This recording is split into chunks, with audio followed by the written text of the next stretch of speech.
కాంగ్రెస్ కట్టారు, కొన్ని బీఆర్ఎస్. ఎవరు కట్టారు? నిజాం ఒకటండి భరత్ గారు, ఈ రోజు నిజామాబాద్ జిల్లాని మరీ సవతి తల్లి కనుక దారుణంగా చెప్తున్నారండి. 2 సంవత్సరాల నుంచి 6 మోటార్లు ఇవ్వట్లేదండి. ఖమ్మంకి 6,000 కోట్లు దోసుకపోయినరు ఎన్హాన్స్మెంట్ చేసుకుంటా. మొన్న నెల కింద బహిరంగంగా అడుగుతున్నాం.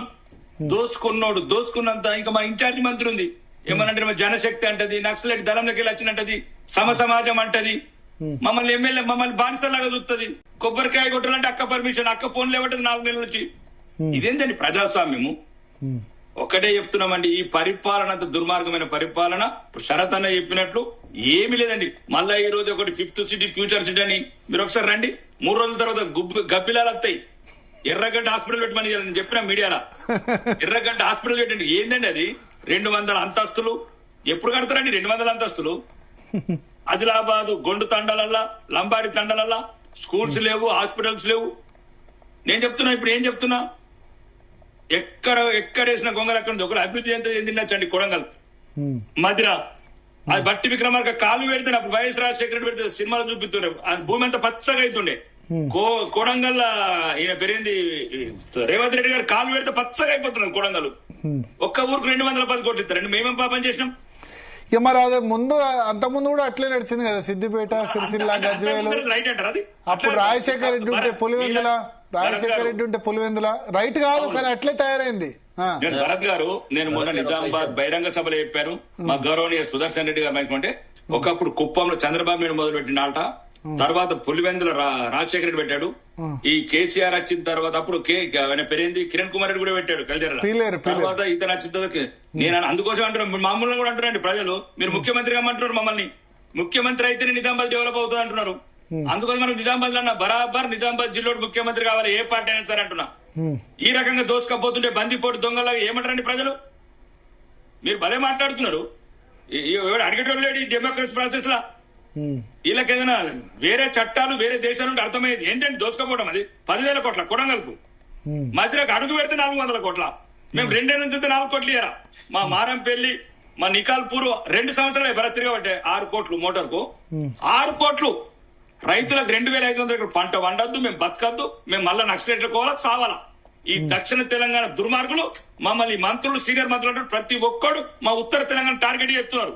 మేము నక్సలైట్లు కావాలా, మళ్ళా సావాలా, మేము బతకద్దు, మా పొలాలకు నీళ్లు రావద్దు, మా పిల్లలకు విద్య రావద్దు, మాకు హాస్పిటల్ ఉండొద్దు, హాస్పిటల్ మందులు ఉండొద్దు, ఒక మంత్రి పదవి కూడా ఉండొద్దు. దరిద్రంతుడు ఉమ్మడి నిజామాబాద్ జిల్లాకు ఒక మంత్రి పదవి లేదు. మొన్న సుదర్శన్ రెడ్డికి ఇచ్చారు కదా, మొత్తం క్యాబినెట్ కంటే ఎక్కువ ఇచ్చారు. కాకరకాయ ముంగట పైలట్ బండి, వెనక ఎస్కాట్ బండా. ఏంటండి? ఎవరైనా సరే ప్రజాస్వామ్యంలో అందరినీ సమానంగా చూడాలా, 33 జిల్లాలను సమానంగా చూడాలా. ఏదైనా ఒక తేడా ఉంటే మంత్రులు, ముఖ్యమంత్రి కొద్దిగా ఎక్కువ తీసుకుపోవచ్చు అండి. దొరికింది కదా. నేను ఏమంటున్నాను భరత్ గారు, దయచేసి ఇది ప్రజాస్వామ్యం గురించి చర్చ చేస్తున్నాం. ఏదైతే పోరాడి సాధించుకున్నాం, ఇప్పుడు ఏం సాధించుకున్నారండి? శ్రీకాంతాచారి కావచ్చు, పుష్పక్క కావచ్చు, మన యాదిరెడ్డి కావచ్చు, 5th సిటీ గురించి భూముల ధరలు పెంచుకోవడానికి వచ్చారండి.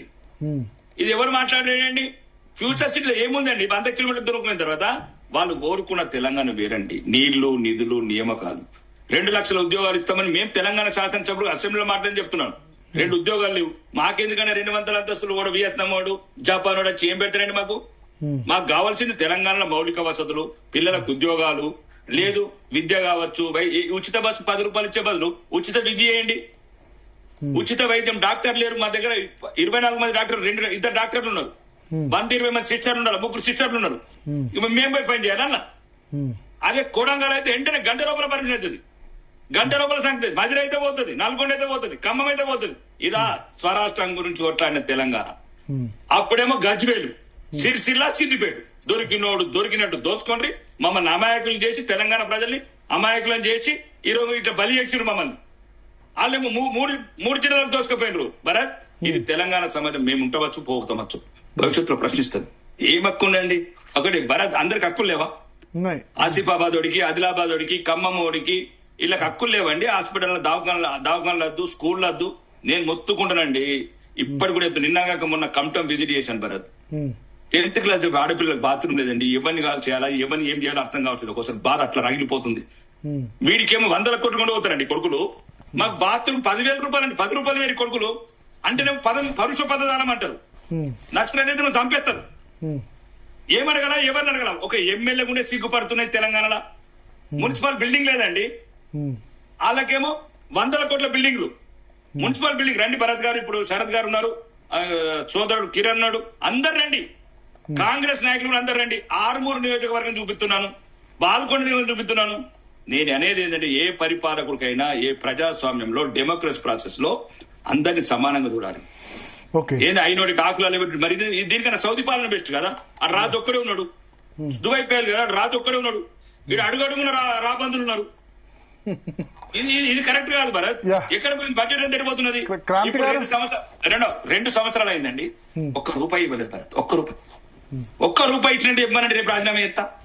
₹1 మీరు అంటే మీరు బహుశా కాంగ్రెస్ లో చేరితే ఇస్తారేమో ఫిరాయిస్తే. ప్రజాస్వామ్యంలో అందరూ అట్లా దిగజారితే ప్రజాస్వామ్యం మనుగడకి ప్రమాదం అండి. అట్లా అయిపోతుంది, మరి ఏం చేస్తాం? నో సచ్చినా సరే కొట్లాడతాం. ఎన్నుకున్న ప్రజలు I like your fighting spirit. మీరు మాట అన్నారు కదా, చచ్చినా సరే పార్టీ మారా అని. దాన్ని నేను చాలా గౌరవించారండి. అంటే గెలిస్తే అయితే గెలిస్తే అధికార పక్షమేనా అన్న విధంగా తయారైంది. అధికార పక్షంలోనే అభివృద్ధి అని తయారైంది. అట్లా కాదు భరత్, ఇంకా 3 సంవత్సరాలు ఉంది. రేవంత్ రెడ్డి గారు ముఖ్యమంత్రి పదవి ఉంటుందో ఉండదో నాకు తెలియదు, కానీ నేను చెప్తున్నాను, ఒకవేళ ఇప్పటికైనా సరే 33 జిల్లాలకు సమానంగా చూడండి, శాసనసభ్యుల్ని గౌరవించండి. పోయినోడేదో చేసిండు, ఇంకేదో చేసిండు, ఎంతసేపు 2 ఏళ్ళైనా గత ప్రభుత్వం మీద వేయడము, గత మంత్రుల మీద వేయడం, ఇది కరెక్ట్ కాదు. అయింది అయిపోయింది, గుణపాఠం చెప్పిండ్రు తెలంగాణ ప్రజలు. ఆ తెలంగాణ ప్రజలు గుణపాఠం, ప్రజాస్వామ్యంలో ఓటమిని మించింది ఏం లేదు భరత్ గారు. ఆ ఓటమి చూపించారు, కానీ నువ్వేం చేస్తున్నావు 2 సంవత్సరాల నుంచి? కాబట్టి మేము శాసనసభ్యులుగా ఈ రోజు తెలంగాణ గురించి, మేము నిరుద్యోగుల గురించి కొట్లాడుతాం. ఉస్మానియా ఒక ₹100 ఇచ్చినట్టు జీవో చూపిమానండి, ₹100 ప్రతి ఒక్కరు చెప్తాడు, సొల్లు చెప్తాడు. ఉద్యమాల గడ్డ, ఊపిరి పోసిన గడ్డ, నిప్పులు రగిల్చిన గడ్డ, మరొకటి ₹100 ఇయ్యడు. ఎందుకు ఒక ఇంటర్నేషనల్ స్టాండర్డ్స్ యూనివర్సిటీ చేయరు? ఎప్పుడో 100 సంవత్సరాల కింద కట్టిన యూనివర్సిటీకి కనీస వసతులు ఎందుకండి? ఇది కరెక్ట్ కాదు. ఇది ఒకవేళ నేను శాసనసభ్యుడుగా, మరి తెలంగాణ శాసనసభ్యుడుగా మాట్లాడుతున్నా, ఇది 4 కోట్ల తెలంగాణ ప్రజల్ని సమానంగా చూసి, నదులున్నాయి, అడవులున్నాయి, ఇవన్నీ రకాలుగా సమూలు చేసి గ్రామీణ ప్రాంతం వైపు చూడమంటున్నాను. ఇప్పుడు ఉదాహరణకి నేను ఈరోజు అడిగాను భరత్ గారు, ఇంతకు ముందు 2 సార్లు అసెంబ్లీలో ఫస్ట్ టైం అయినప్పుడు 50,000 కోట్లు తెచ్చినాం, రెండోసారి 1,40,000 కోట్లు తెచ్చినామని దావోస్ నుంచి శ్రీధర్ బాబు గారు సీఎం గారు చెప్పారు. దయచేసి ఒక్కసారి మనం అందరం పోదాం. రేపు శరత్ అన్న ఉన్నాడు, కిరణ్ ఉన్నాడు, ఇంకా ఎవరు ఉన్నట్టు ఉమేష్ రావు గారు, ఉమేష్ అన్న నాకు తెలుసు, మాకు బాగా ఫ్రెండ్, 30 years ఫ్రెండ్. నేను ఏమంటున్నా అంటే, అందరం కలిసి బస్సులో పోదాం. ఆ 2 లక్షల కోట్లు ఇండెక్స్ ఒకటి చూపిమని. ఇప్పుడు తెలంగాణ అసెంబ్లీలో 2 సార్లు పోయినరండి ఇద్దరు, finance minister Jayesh Ranjan, CM గారు. 2 లక్షల కోట్లు, దయచేసి 2 లక్షల కోట్లు ఇండస్ట్రీ ఎక్కడున్నా చూపిమన్నారు. రేపు ఒక అఖిలపక్ష టూర్ పెట్టుండ్రి. ఇవన్నీ ఏ ప్రభుత్వం వచ్చినా ఇన్ని పెట్టుబడులు అన్ని పెట్టుబడులు అని చెప్పడే కానీ అవన్నీ కాగితాల్లోనే ఉంటాయి. ఎగ్జిక్యూటివ్ కాదు భరత్ గారు, 10% కూడా ఎగ్జిక్యూటివ్ ఉంది. ఒక ఇండస్ట్రీ ఎందుకండి? ఈయన 44 దేశాలు వచ్చిండు కదా ఈ గ్లోబల్ సిటీకి. మన నిజామాబాద్ 2 దేశాలను పంపించండి. ఆ జపాన్ గీతమని పంపిస్తే ఫుడ్ ప్రాసెసింగ్ యూనిట్ పెడతాడు. అద్దు, గ్రామీణ ప్రాంతాల్లో బతకద్దు, మీ బంధువులే, మీ దూరలే బతకండి, మీ రెడీలే బతకండి, మీ భూములు ఎక్కడుంటే అక్కడ పెట్టుకోండి. ఇది తెలంగాణ, చచ్చింది తెలంగాణ. ఒకసారి క్రాంతి గారితో మాట్లాడదాం. మీరు ఉండండి క్రాంతి గారు.